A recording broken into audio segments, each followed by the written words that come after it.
With the most recent PlayStation Showcase showing Metal Gear Solid 3 coming back, as well as later on having the announcement of Persona 3 coming back, I can't help but feel like we're getting baited again as consumers with another remake for another legendary game that is either genre defying or just a cult classic. And with the recent bias for companies being on multiplayer games and producing microtransactions that get a lot of money and building a steady revenue, it's led to just me wonder about what is going on with the single player industry, as whenever a new single player game gets announced, it's like a 50-50 on a new game or just an old game coming back. And I wanted to talk about how these single player games that are old are either coming back through re-releases, remasters, or remakes, because it seems to be a pretty big trend right now.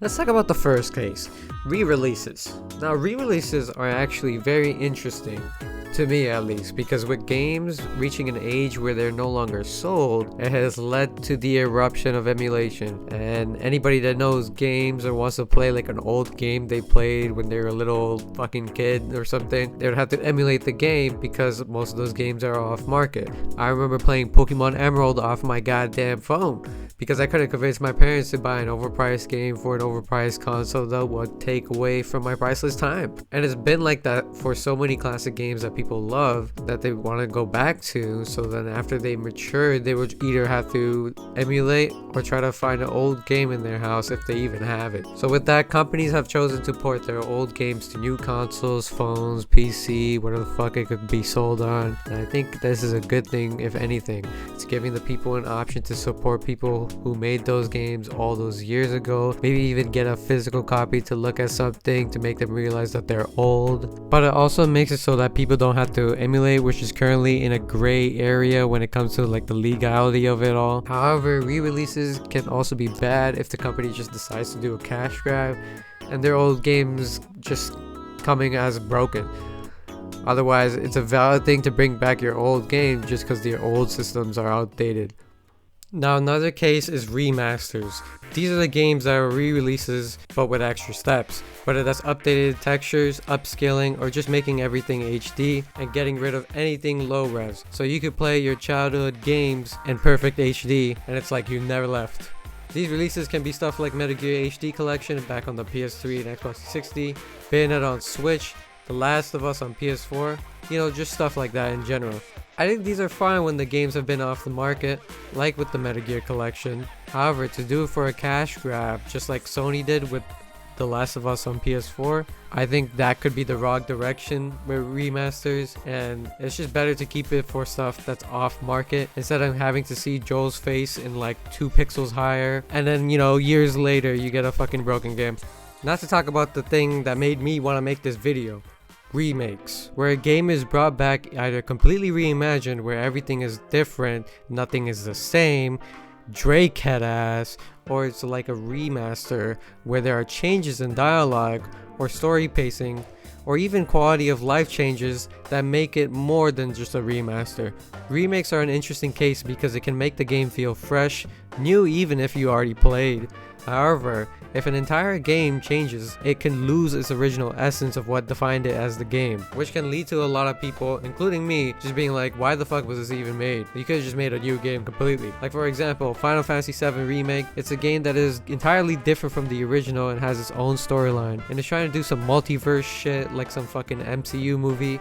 And honestly, I just thought, why even do that? Why not just make a new one? But Square Enix is different, they have that in the backlog, and then they're making the other Final Fantasies as well. So at least they're doing that. You could just say that people want to see that cast of Final Fantasy VII in a modern game, and I guess that's fair, but it just seems weird to me when you could ruin what was old for some people, and then you're gonna get some new people in the series that look at the Final Fantasy VII game, and they're just like, so there's this one, and then there's this one. Which one is the one? There are some good remakes though, like Dead Space, one where it's the same essence of the game, but there's a massive overhaul on how it just feels, to really push it to be different and to take in what the other games did right in the series. In Kobe terms, it's a different animal, but the same beast.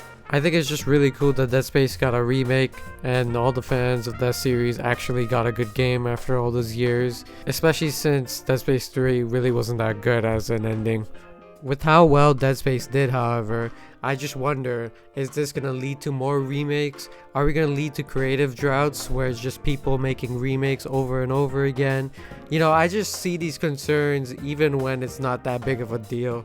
And it makes me wonder, because there's been a lot of shit games here and there, if this is gonna be the new route to just fund anything new.